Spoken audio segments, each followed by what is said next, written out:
Welcome to V3 news. లక్ష్యం సమాజహితం. ఆస్తులు వ్యాపారాలు చివరకు గూడును కోల్పోయినప్పటికీ తెలంగాణ కొరకు అలుపెరగని పోరాటం చేసిన యోధుడు ఆయన. 6 దశాబ్దాల తెలంగాణ ఉద్యమానికి ప్రత్యక్ష సాక్షి. ఆయన 3 తరాల పోరాటంలో ముందున్న వ్యక్తి ఆయన. తెలంగాణ కోసం తలవంచక నిలబడ్డ మహా మనిషి ఆయన. ఆయనే తెలంగాణ గాంధీ భూపతి కృష్ణమూర్తి. ఫిబ్రవరి 21 భూపతి కృష్ణమూర్తి జయంతి సందర్భంగా V3 న్యూస్ స్పెషల్ స్టోరీ మీకోసం. భూపతి కృష్ణమూర్తి కరీంనగర్ జిల్లా భీమదేవరపల్లి మండలం ముల్కనూరులో 1926 ఫిబ్రవరి 21న జన్మించారు. చిన్ననాటి నుంచి స్వతంత్ర భావాలు కలిగిన వ్యక్తి కృష్ణమూర్తి. కాంగ్రెస్ పార్టీలో చేరి మహాత్మా గాంధీ అడుగుజాడల్లో నడిచారు. బ్రిటిష్ పాలనకు వ్యతిరేకంగా ఎన్నో ఉద్యమాలు చేశాడు కృష్ణమూర్తి. మహాత్మా గాంధీతో కలిసి దండి యాత్రలో కూడా పాల్గొన్నాడు. మాజీ మంత్రి MS రాజలింగం, టి హయగ్రీవాచార్యుల ప్రోద్బలంతో కృష్ణమూర్తి కాంగ్రెస్ పార్టీలో వివిధ హోదాల్లో పనిచేశాడు. 1944లో అక్టోబర్ 2న మహాత్మా గాంధీ జన్మదినోత్సవం సందర్భంగా వార్దాకు వెళ్లి ఆయనతో పాటు 10 రోజులు అక్కడే గడిపారు. భారత స్వతంత్రోద్యమాన్ని అహింసా పదంలో నడిపిన గాంధీజీని ఆరాధిస్తూనే హైదరాబాద్ సంస్థానంలో జరిగిన నిజాం వ్యతిరేక పోరాటంలో తన వంతు కర్తవ్యాన్ని కూడా నిర్వర్తించిన పోరాటశీలి భూపతి కృష్ణమూర్తి.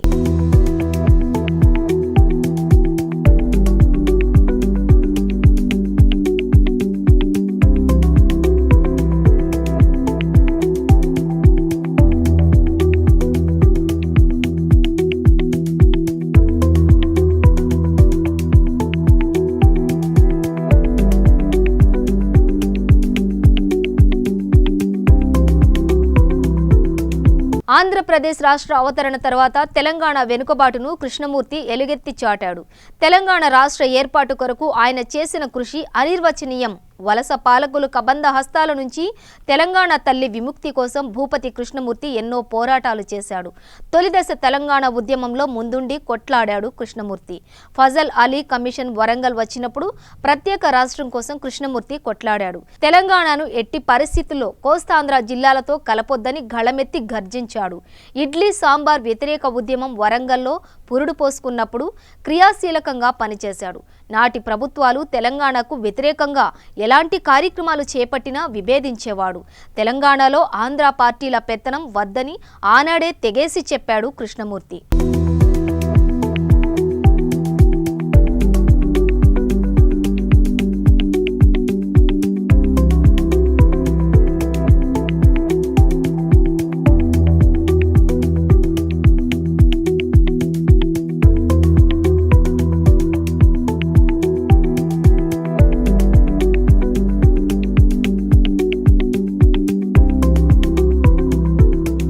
విశాలాంధ్ర నిధానాన్ని అడుగడుగున అడ్డుకున్న వ్యక్తి భూపతి కృష్ణమూర్తి.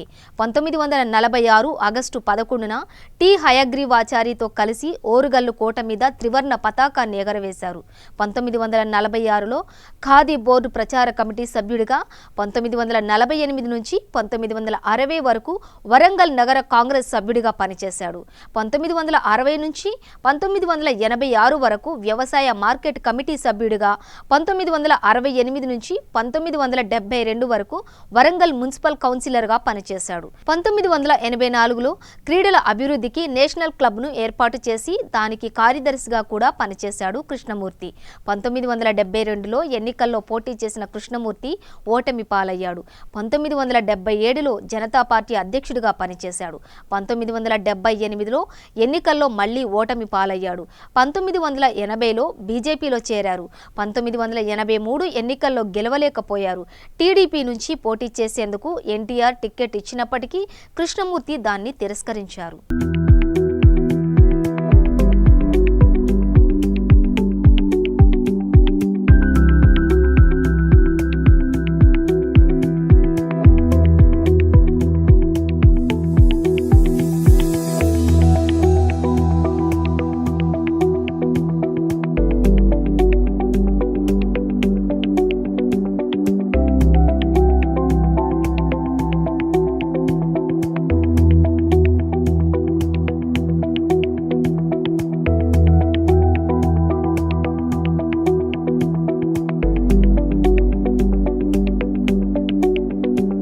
ఎన్ని పదవులు నిర్వహించినా తెలంగాణ కోసమే నిరంతరం తపించాడు కృష్ణమూర్తి.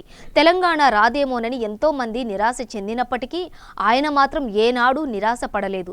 1969 ఫిబ్రవరి 28న యువకులు, మేధావి వర్గాలు కలిసి హైదరాబాద్లో తెలంగాణ ప్రజాసమితిని స్థాపించారు.